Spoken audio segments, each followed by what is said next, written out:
I love private surveillance. It's my favorite thing. All right. So, facial recognition, cameras, all of this stuff that we have in our world that is supposed to make our lives easier or more secure or better in some way. We have these companies that are popping up all over the place. We have like what's it called? Palantir from Peter Thiel. We've got a few others that I can't think of at the moment. But we also have a little company called Verkada. Now, Verkada you might not have heard because it's a relatively new startup. Um, and it kind of uses its technology to harass employees. So here's part of why all of this recognition technology is bad. It's because we don't have checks and balances to how this technology can be used. It's kind of like that story that kind of like just disappeared into nothingness about how the NSA would just like steal people's nudes because they had a mass spying network and they would get access to everybody's like sexting messages, and employees could just go in and be like, oh, these are pretty, this is a pretty lady, I'm adding that one to the spank bank. um and there were like no repercussions for that whatsoever. I have a feeling this is going to go into that same category. Let's see.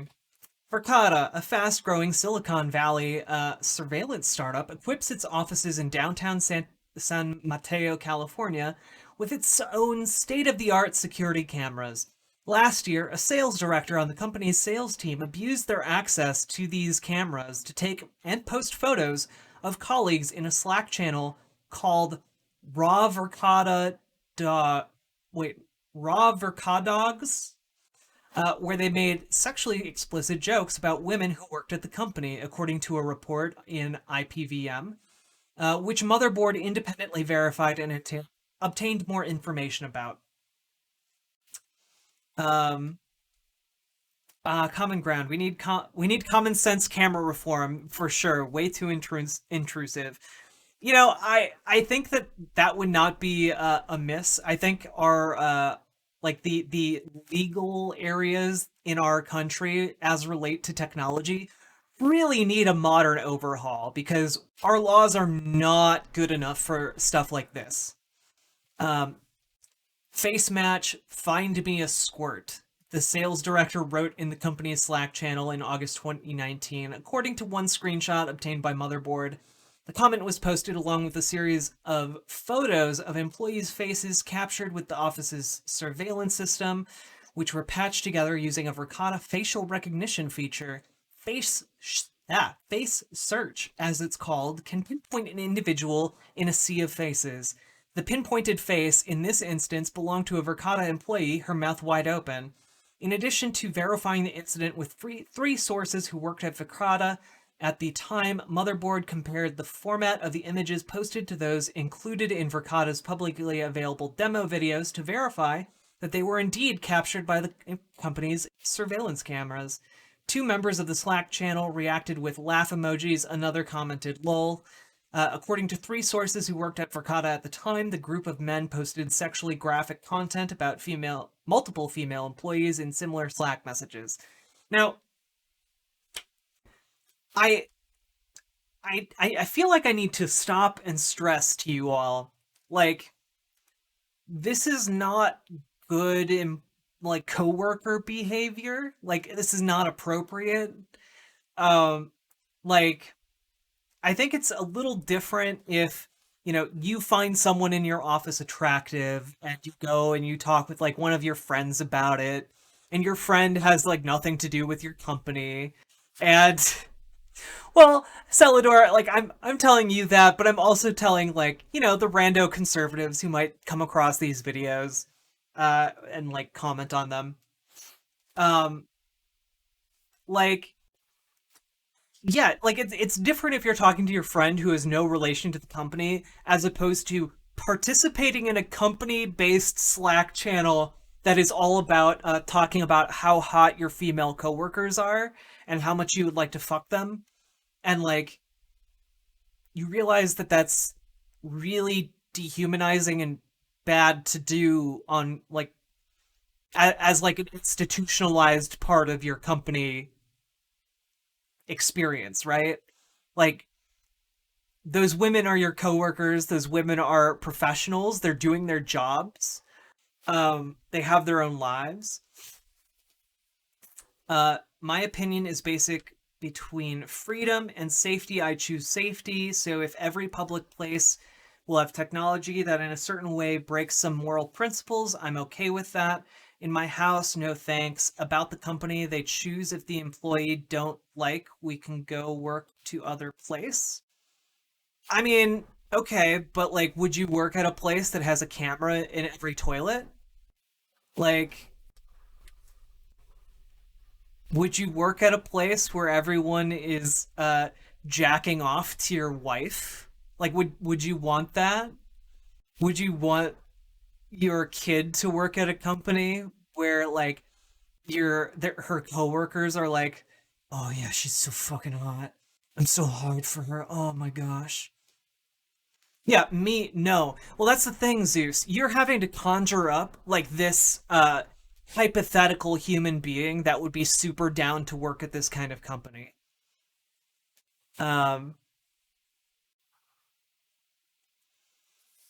like the issue is this sort of techno but that is the company that chose. Well, the thing is these women didn't know that they were being subject to men jacking off over how hot they were using security camera footage of them that was able to track them wherever they were.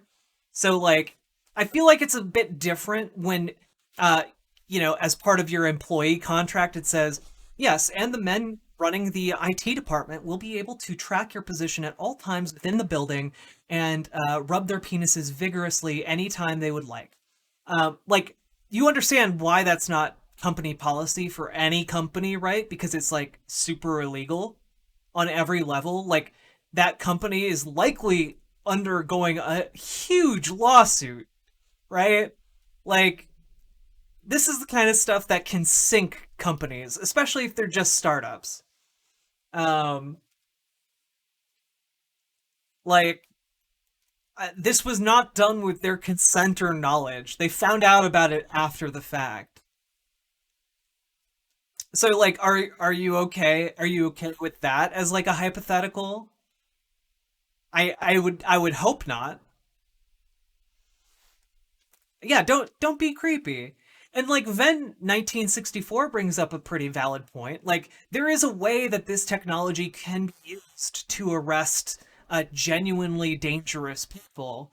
However, the issue is that it can be grossly misused by the wrong kinds of people.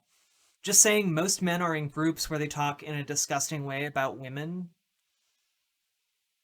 I would argue that most men are actually not in groups that talk in disgusting ways about women. I I know because I've been in groups of men before and they don't talk in disgusting ways about women. So I'm wondering how many of Alexa microphones in your homes recording everything said. Yeah, I specifically don't buy those because they creep me the fuck out. And also like I'm already creeped out enough by the fact that like my phone is likely listening into the things said around it because it advertises things to me that I say in conversation. Even by the way, even in things that I talk about on stream, sometimes I will end the stream and start like browsing the internet on my phone or something while I'm on the toilet, as you do, and I will see advertisements for things that I talked about. Or like Facebook started advertising DSA to me the other day. Um, so I feel like there's a lot of listening in going on, but I think that there is a world of difference between advertising companies, like uh, creepily and I would say invasively overstepping their bounds to absorb information from your phone microphone to advertise to you, versus a like IT department at a company without knowledge or consent. going through security camera footage and jacking off over hot women that work at their company. Um, Alexa and Google are things you willingly buy. True.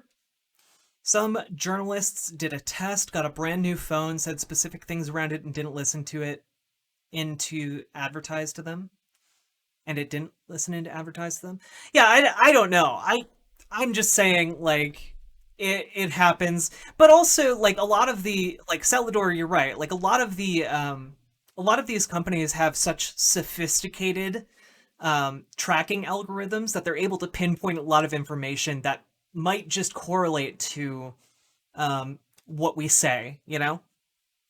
So I'm open to it, but also like uh, I have a feeling that there are unethical data harvesting practices going on all the time around us, you know? Um,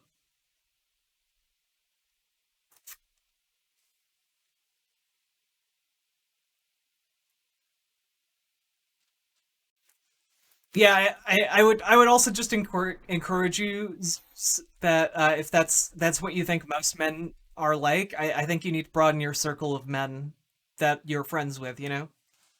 Because most men are not gratuitously disgusting about women when women aren't around. Um, oh yeah, the cookies are also things. Let's see. After the Slack channel was reported of the company's human resource team in February, Verkada CEO Philip Kalizan Kalizan Kalizan announced in a company all hands meeting that an undisclosed number of employees active in the Slack channel were given the choice between leaving the company or having their share of stock reduced. All of them chose the latter option, and the Slack channel was removed, according to four employees who worked at Verkada during the time. The person who posted the screenshot still works at Verkada. Incredible! Verkada was founded in 2016 in Calazan's living room, sells machine vision security cameras with cloud software, including dome cameras, fisheye lenses, and footage viewing stations that can be monitored from anywhere in the world. The company sells to a roster of high-profile clients, including Equinox, Jewel Labs, Red Lobster, Simons, Pasadena City College, the city of Memphis, and dozens of other corporations and government entities. Its YouTube page advertises systems for law enforcement, governments, and corporations. Its ambition is to be the operating system that runs every building in the world, the company says. Verkada software allows users to immediately detect all footage of a particular person of interest rather than forcing people reviewing the tape to search through hours of video. Kawazan describes Verkada's mission as building the world's best video security system. In early 2020, the company was valued at 1.6 billion, and its workforce has grown to just over 400 employees. Um, Now, I would argue that a company that's valued at 1.6 billion employees could probably have fired all the employees involved in this and just hired other people. But yeah, I, I,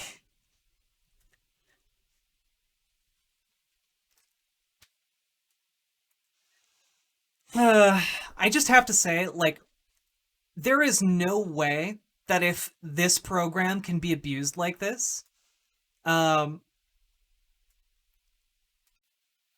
is yes, in privacy they are. The only difference among men is sometimes no, some know how to behavior, most don't know. Women's can go outside in a more short dress. She will listen dirty comments and uncomfortable eye contact.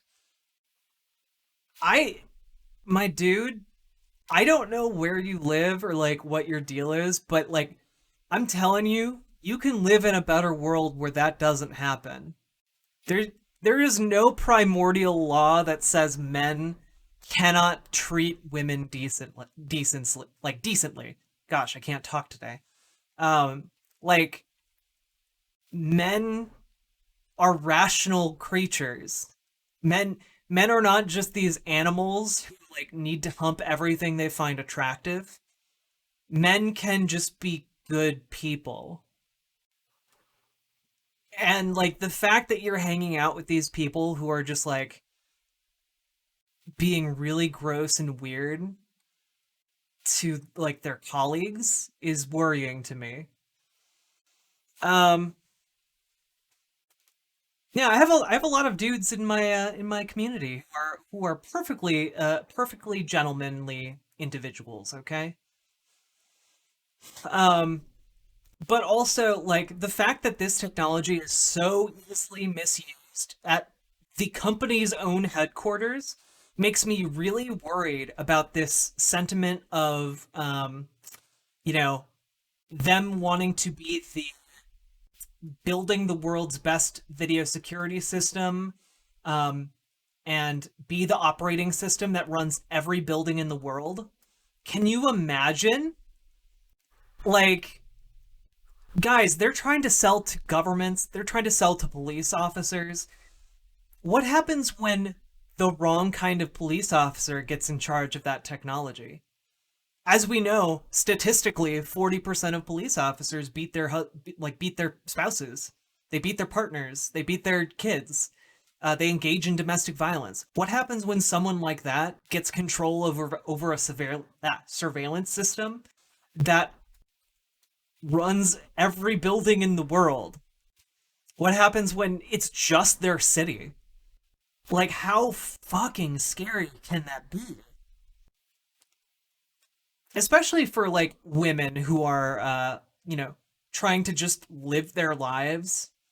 It's so weird that you would arm and empower these people who have no self-control and have no decency.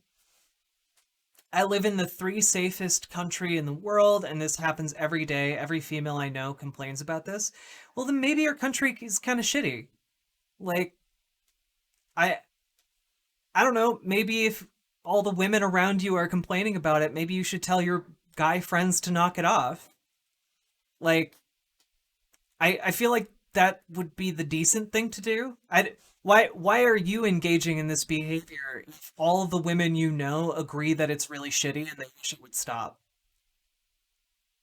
Like, I guess I don't understand your position.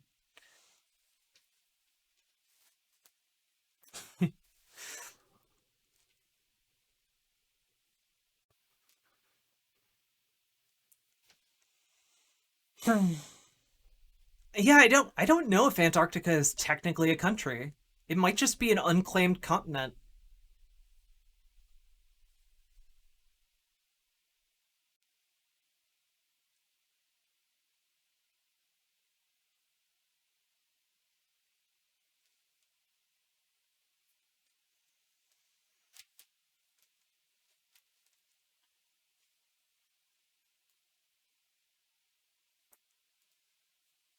All right, let's finish this. The company has a series of demos on its YouTube which show the use of Ricotta cameras at its own offices. Besides being used in demonstrations of its technology, these cameras have been used to sexually harass employees. They've also been used to surveil Ricotta itself. For example, sources at the company explained that the company had an indoor maskless party in September. Evidence of the party was provided to Motherboard using captured surveillance footage from its cameras. Cool. When asked for comment about the sales team's use of company video surveillance systems to target women colleagues, a spokesperson at Verkada said Verkada does not tolerate sexual harassment or inappropriate behavior. Obviously, it does, since all of the people involved still have their jobs. This isolated incident was investigated and all individuals were disciplined accordingly. This process included our HR department working with the women impacted by this incident, offering professional and personal resources to ensure they were supported, or they supported our course of action and felt safe and comfortable in their jobs. The spokesperson added that in the 8 months since management became aware of the situation, Verkada has held mandatory sexual harassment training via Zoom and established 3 employee resource groups for women, people of color, and LGBTQ employees at the company. 4 current and former employees spoke to Motherboard on the condition of anonymity, were furious by the company's decision not to terminate the men who'd posted sexually graphic content about their coworkers in the Slack channel, but said the incident was just one example of sexism at Verkada that its co-founders, Calazan and board chairman Hans Robertson, have chosen to downplay.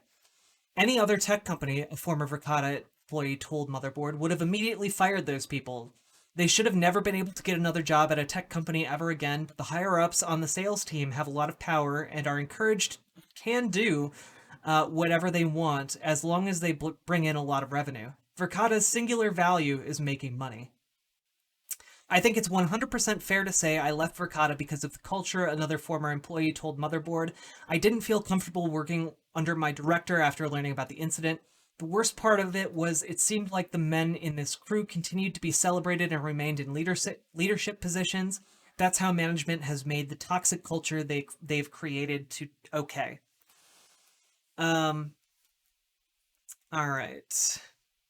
Nope, I just proved that most men can't behave themselves, so the fact that this is happening is disgusting, but it isn't new. I never said I have friends who act like that. I mean, you said that all men act like that, so I'm not really sure what you mean, Zeus. Like, I think maybe you need to speak out against the men who are acting like that. Um, because you can live in a better world. You know that's possible, right? But it starts with men like you saying something about it and speaking up about it instead of being quiet and just saying, "Well, it is how it is." Women's got to be harassed if they're wearing a short skirt. All right, youth, take it easy, okay? Not firing them is a seal of approval. Very bad. I agree, then. And yes, it is set aside for science by agreement, but many countries have claimed bases for research. True as well.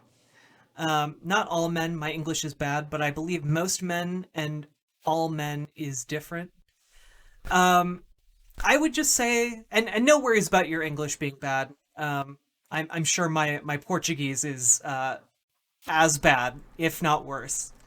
Um, but no, the issue is like I do think that a lot of men are sexist, like you're saying. Like they do have these awful ways of viewing women.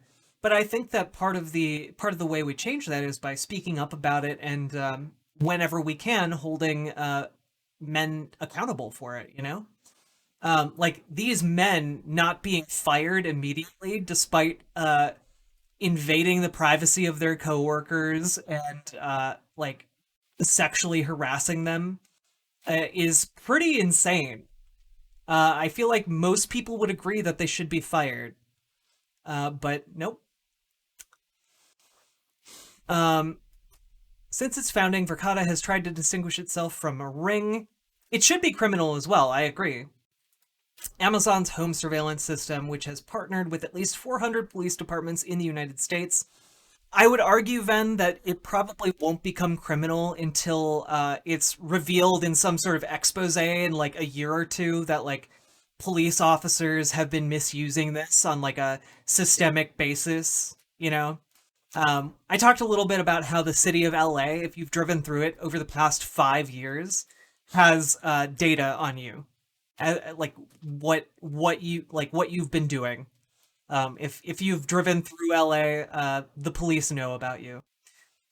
You're in their Palantir security system. Um, let's see. 400 police departments in the United States actively cooperates to share footage belonging to private individuals with the police. Um, Unlike Ring, which sells home surveillance system, Verkada proudly announces that its corporate clients don't work with law enforcement and that data collected by corporations or other institutions it does business with belongs to them alone. But on its YouTube channel, Verkada advertises its work with law enforcement agencies such as the Police Department of Parkersburg, West Virginia. Yeah, a little bit of a contradiction. True, Archangel DeKalb. Yeah, there's a large portion of men who just don't know that what they're doing is wrong. Like, I firmly believe that. Like, they were raised to be a good old boy, and like they think that like, oh, this is just how men are. Haha. You demean women, and it doesn't really occur to them that what they're doing is wrong until they get into trouble for it.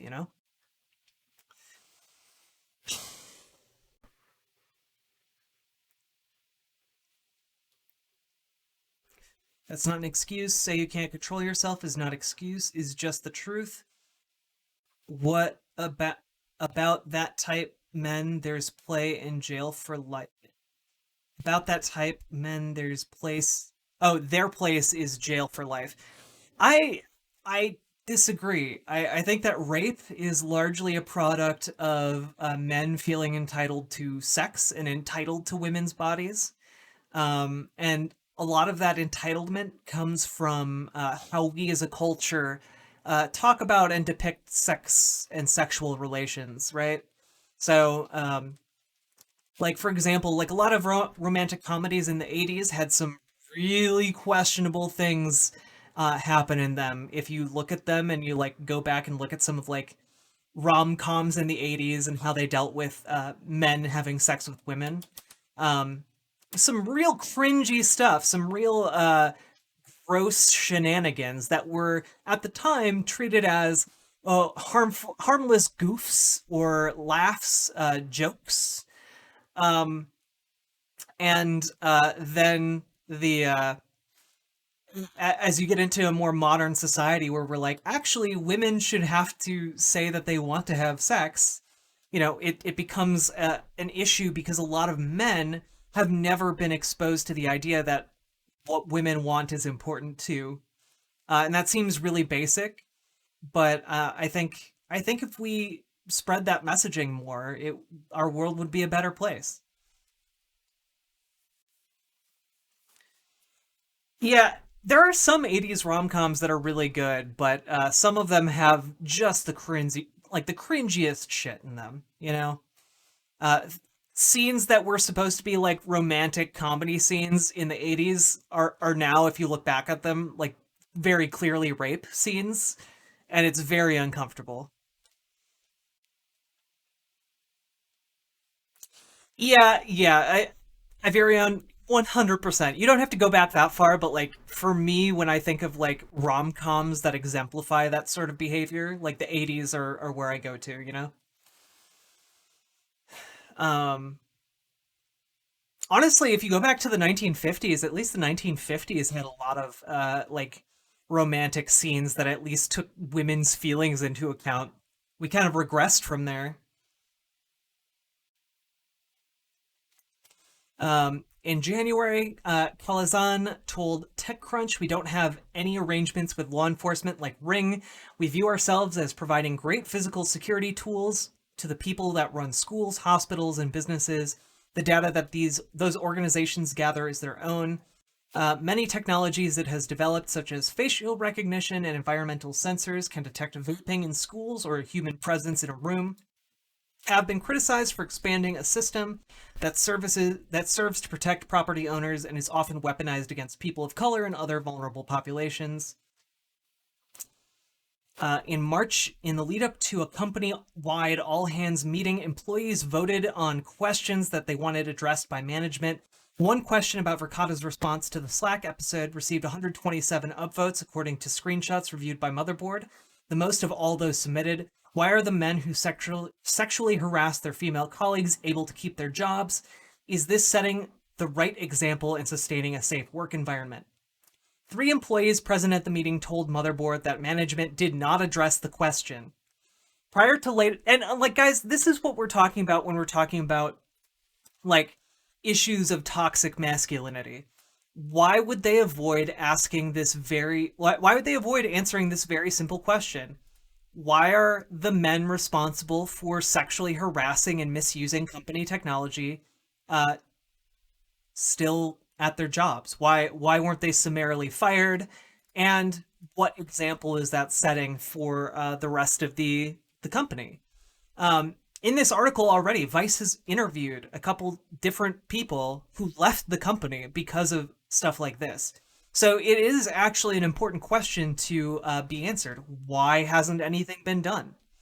There is, and the reason they don't answer it is because there is this systemic bias that makes them play off what these men did because A, that's more profitable for them, and B, um, boys will be boys, right? It's that whole justification. And I will say, I agree with you, Zeus. Women also do bad things. The issue is that men overwhelmingly have more power in our society.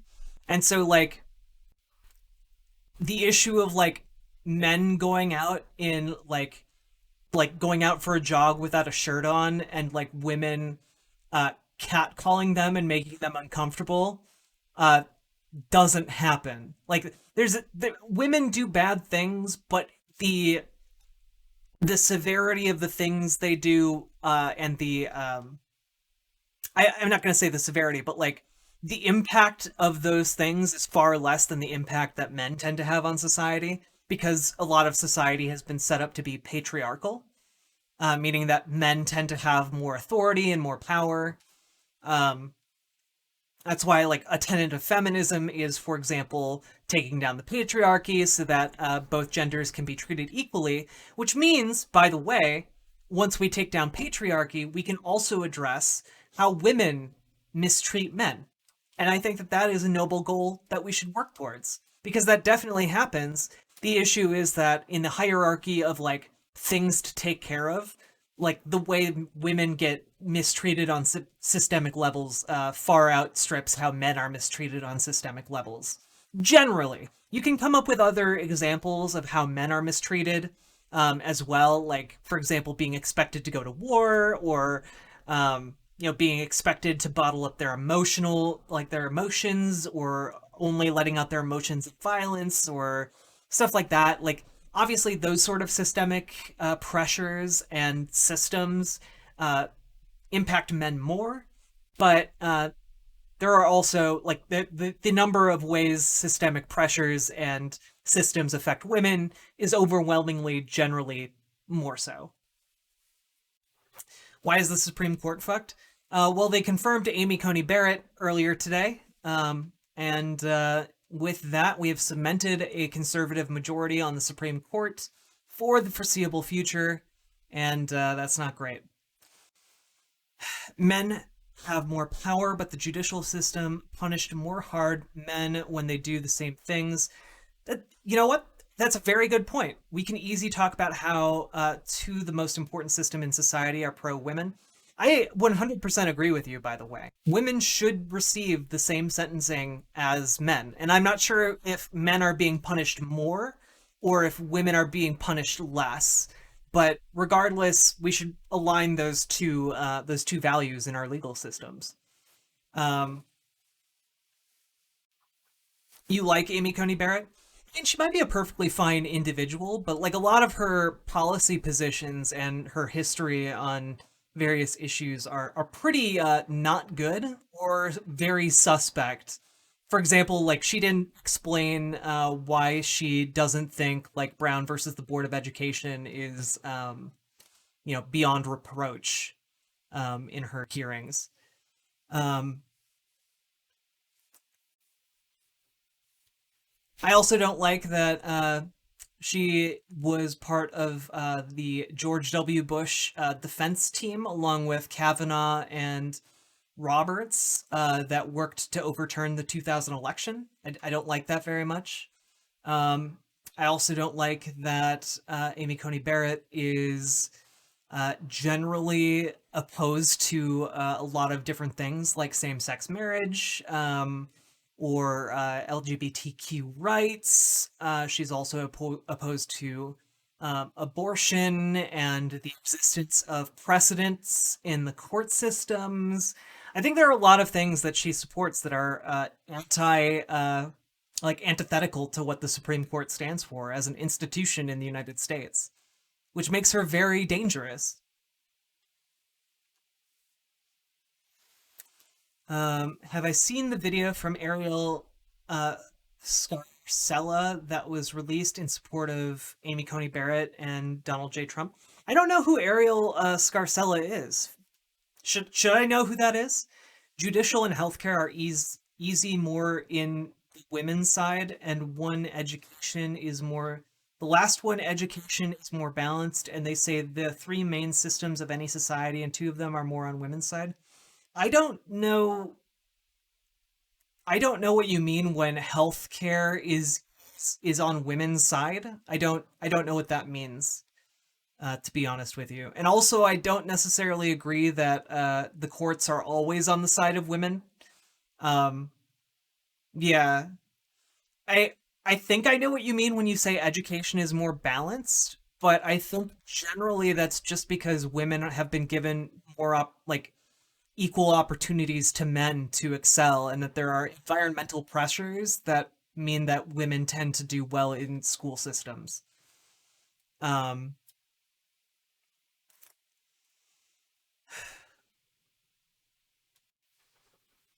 anyway, I'm gonna finish reading this article. So they didn't read this the top voted question in their company uh, discussion. Prior to late October, the motherboards reached out to Verkada for a comment on the Slack incident. The company had yet to inform employees that the company's surveillance system had been abused by sales team members. This past Friday, after Motherboard asked for comment, and more than 9 months after the company learned about the Slack incident, Calazan sent a company-wide email finally addressing the incident. Wait, so they didn't reveal that there had been a misuse of their technology that affected like all of the companies in the all of the employees in the company until right before Motherboard asked for comment on this article, which is like probably one of the last steps that Motherboard had to take before this article went live, which means that the only reason they sent out a company-wide email to address the incident was largely because this article was going to drop. Holy crap. Last year, on August 8th, 2019, Calazan wrote, a member of our sales team misused access to our office camera footage, access that everyone on our team is afforded, and that the sales team frequently uses to demo the product for potential clients, and shared a screenshot of a coworker on a private Slack channel with vulgar commentary. As soon as leadership became aware of the incident, he wrote, we launched a comprehensive investigation to understand what happened and who was responsible. This investigation found that one person was responsible for instigating the incident, and 9 other members of the team were part of the Slack channel. I imposed the largest financial penalty in our company history on the instigator, and had individual disciplinary discussions with each of the other participants. Keep in mind, this company had only existed for like less than 3 years prior to like prior to this incident happening. So largest financial penalty in our company's history is a little bit sus, you know? Um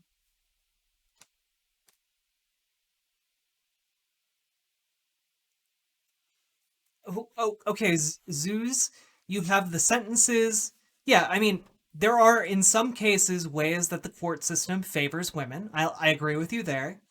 Um I don't necessarily know what you mean the way that women are treated when they are in the bad side. You have the custody for children's. Do you mean like women's prisons are tend to be nicer than men's prisons?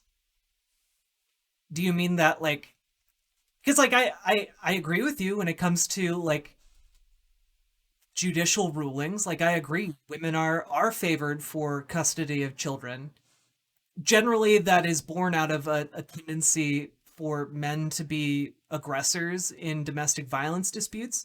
But a lot of the data we have on that is somewhat skewed, given that women have historically not been considered adequate, like strong enough antagonists to be worthy of saying that they are domestic abusers, and that's largely born of like the patriarchal belief that women are too weak to enact meaningful violence. You know, which I think is complete bullshit, by the way. But like the reason women are favored is largely because of the patriarchal system in place right now, which I am in favor of tearing down.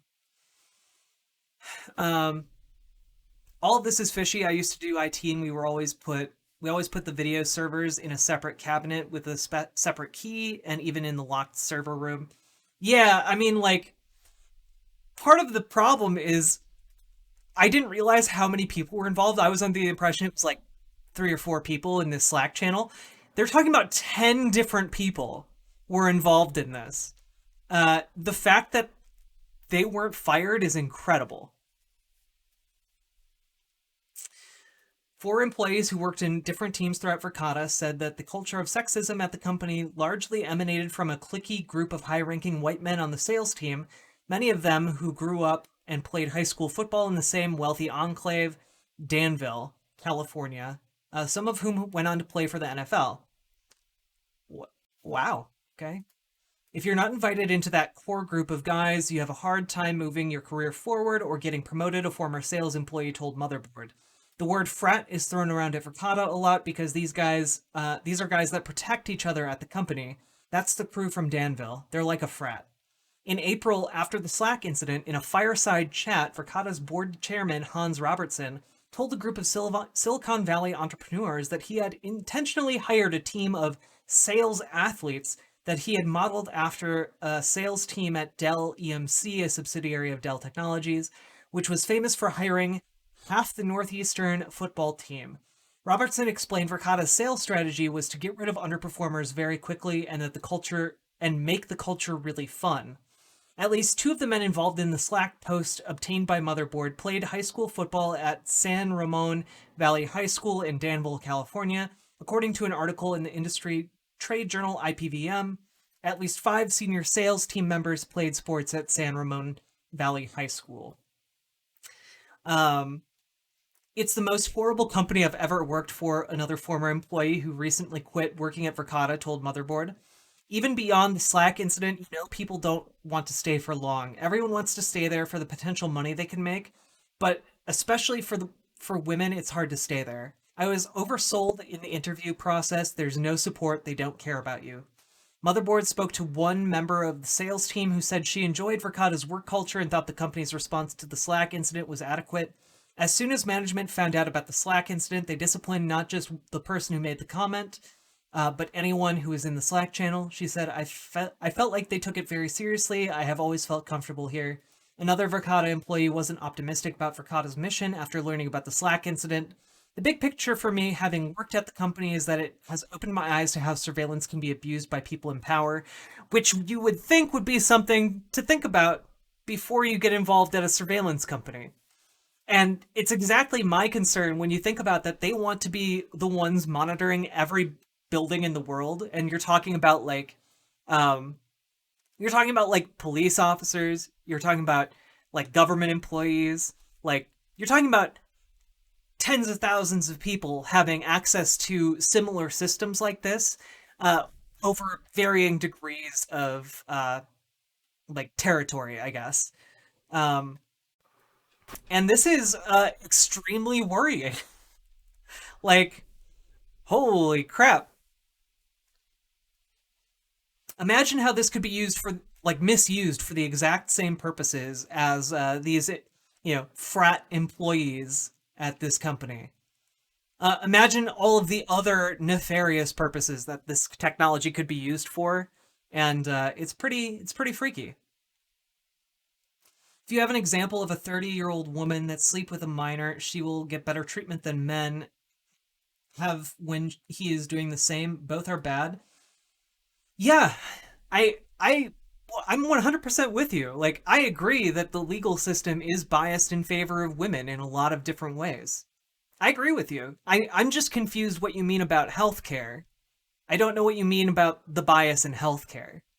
I'd be interested to hear what you have to say about that.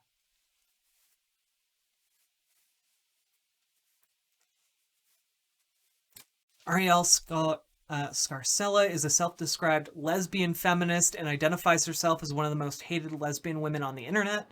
I think I may have heard or seen her name once or twice before. I saw or came across the video shared today by the Log Cabin Republicans. It was something. Yeah, okay. Now that you've explained that to me, I remember who she is. I have heard of her before. Um, I just tend to not be super interested in talking about turfs, mostly because turfs have really bad arguments. Um, and also turfs tend to be drawn towards fascism over time, because like their views lead them that way. What's a turf? Celador. So when I say turf, I'm talking about a TERF, a trans exclusionary radical feminist. So basically, it's someone who describes themselves as a feminist, but their brand of feminism views trans women as cross-dressing men and trans men as cross-dressing women. Their view of gender is that it's binary, and that anyone who exists outside the binary is like delusional and mentally ill. Um, and they also, despite calling themselves feminists, believe that men and women are, I guess, at the whims of their biology, like behave at the whims of their biology. So like men can't help but like rape women when in close proximity to them, which is why they're like, you'll always see turfy arguments when it comes to like lesbian women or just women in general arguing that trans women shouldn't be allowed in best bathrooms, stuff like that.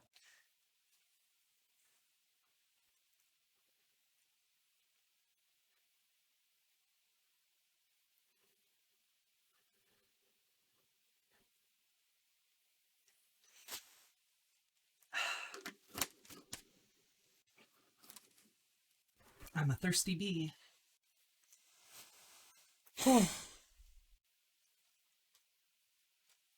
But yeah, to be clear, I think that if an adult woman sleeps with an underage like teenager or a child, yeah, they should 100% be sent to prison and be called a pedophile because that's what they are. The idea that women can't be pedophiles is also some patriarchal bullshit. Um, and it's very deeply uncomfortable.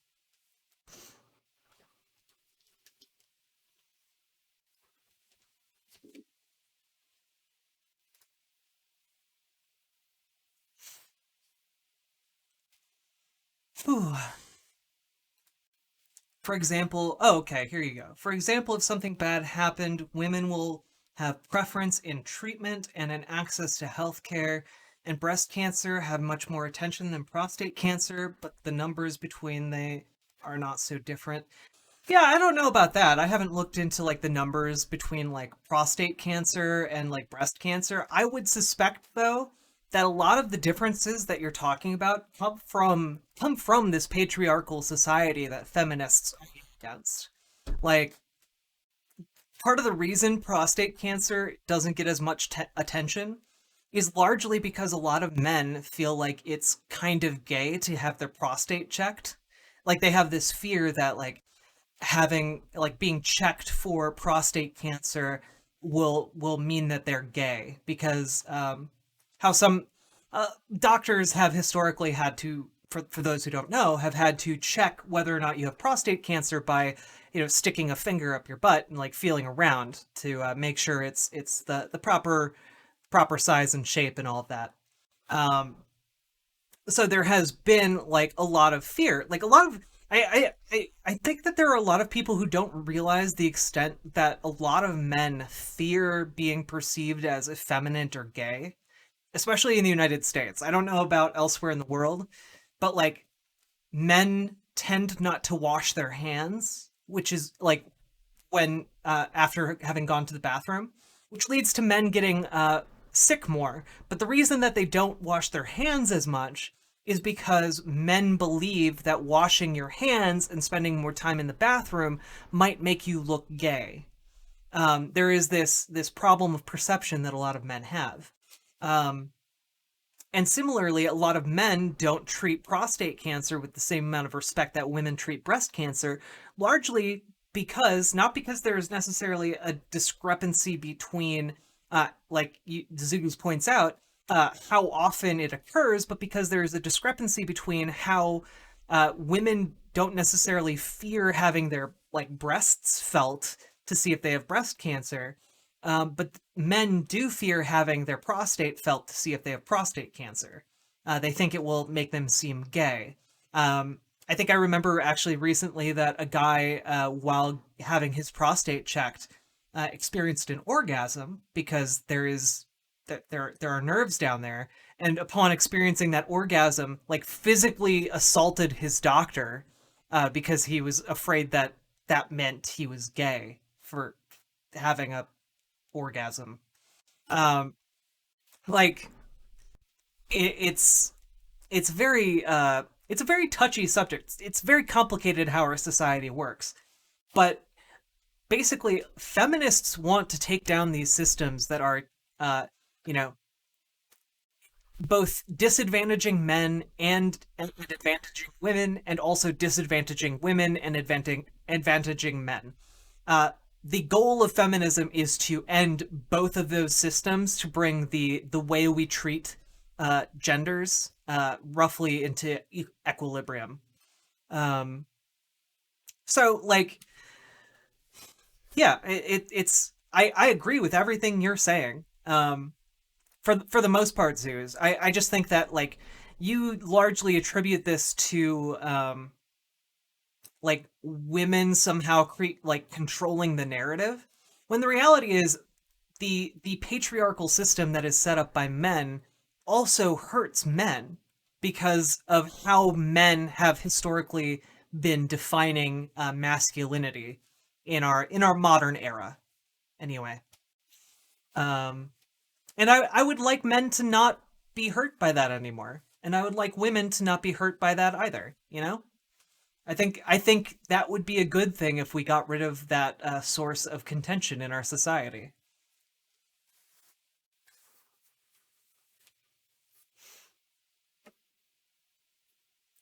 Oh boy, me talking about feminism really killed the view count.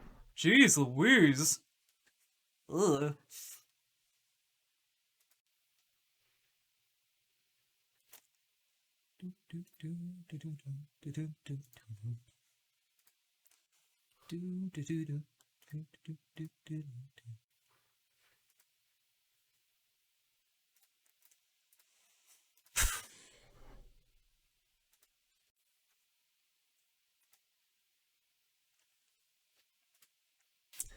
Anyway, let's talk a little bit more about how GOP is just a giant lying sack of shit. How about that? How about we do that, okay? Who have health care through the affordable. So for a little bit of background, this is Senator Cory Gardner from Colorado, talking about how the lawsuit against the Affordable Care Act is not going to affect anyone's health care coverage. Um, because if you remember correctly, the Affordable Care Act had in it, while a lot of it was largely garbage, one of the main parts of the Affordable Care Act was the uh, protections for pre-existing conditions.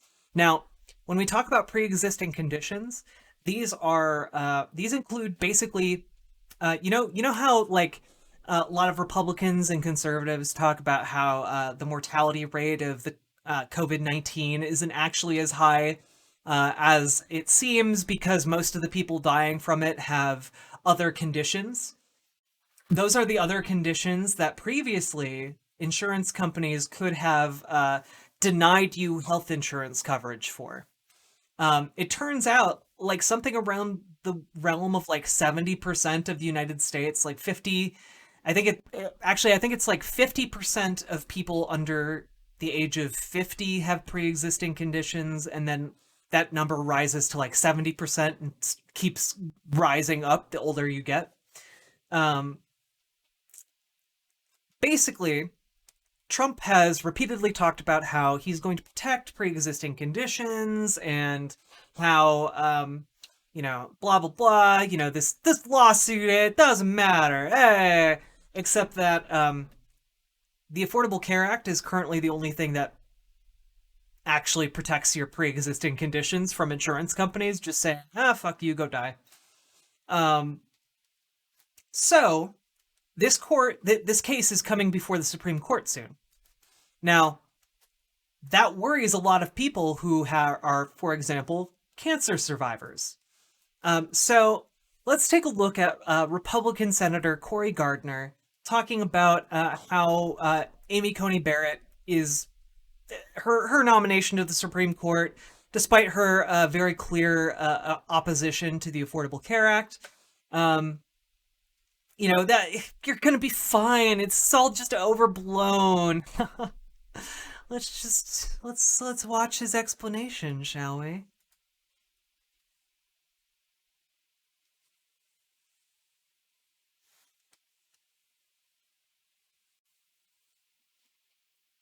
Oh yeah, I know I haven't shared my view yet. We'll get there. We'll get there. And here we go.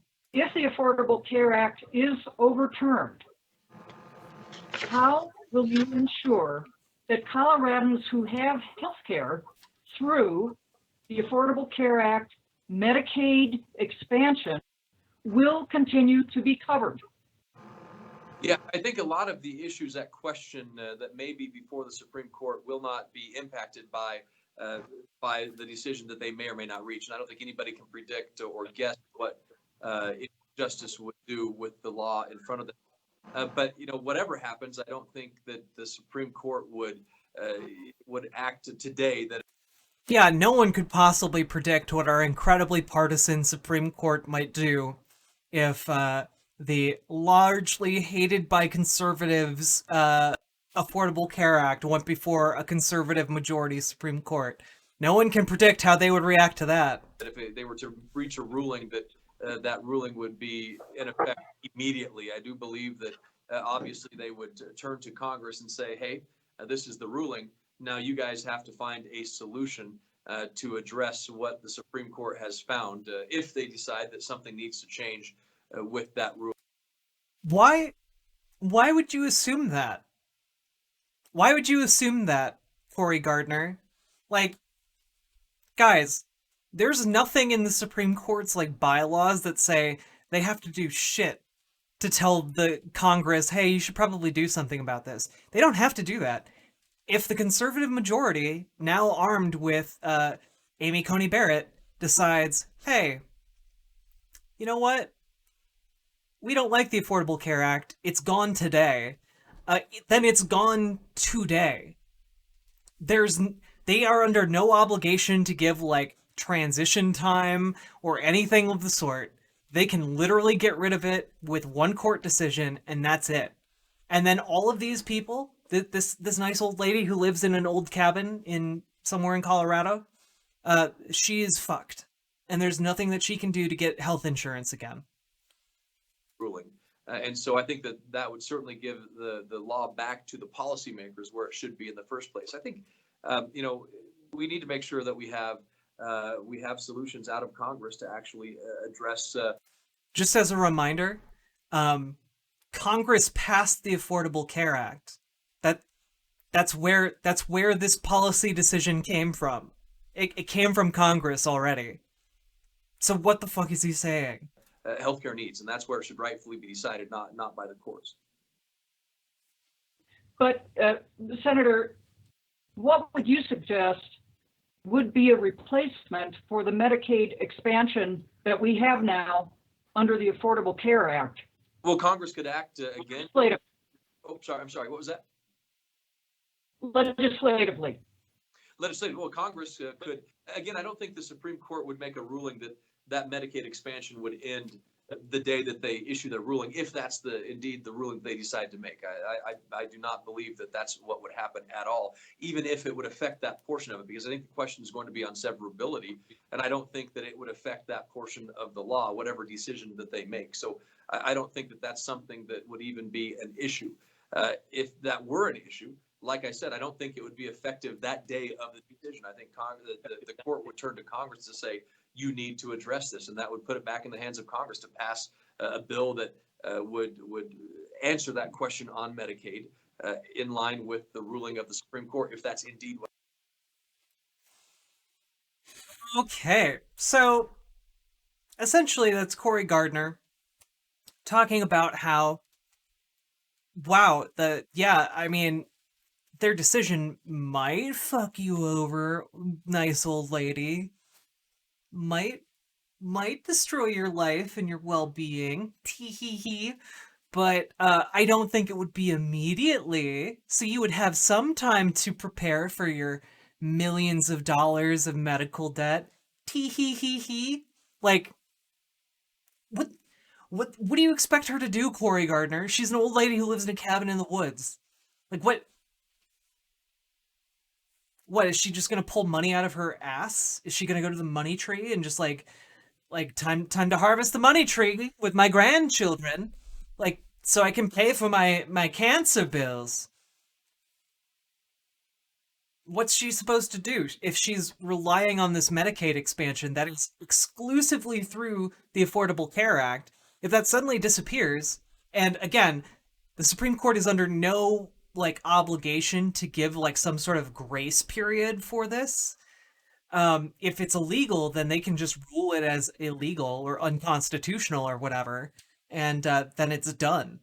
So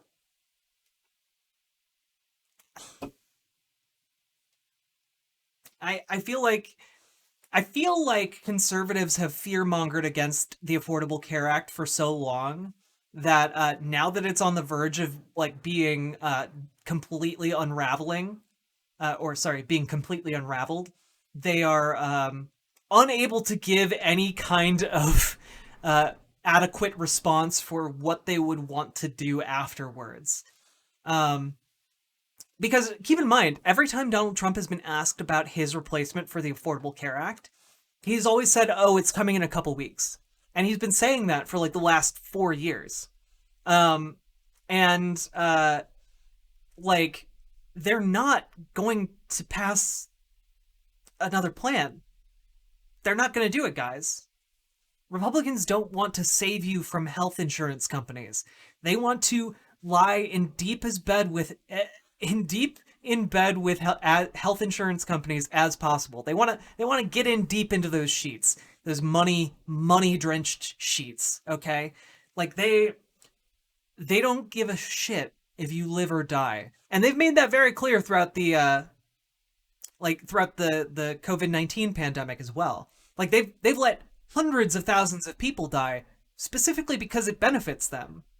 You think they're going to care if they let hundreds of thousands of people die who are too poor to afford insurance in a post Affordable Care Act society?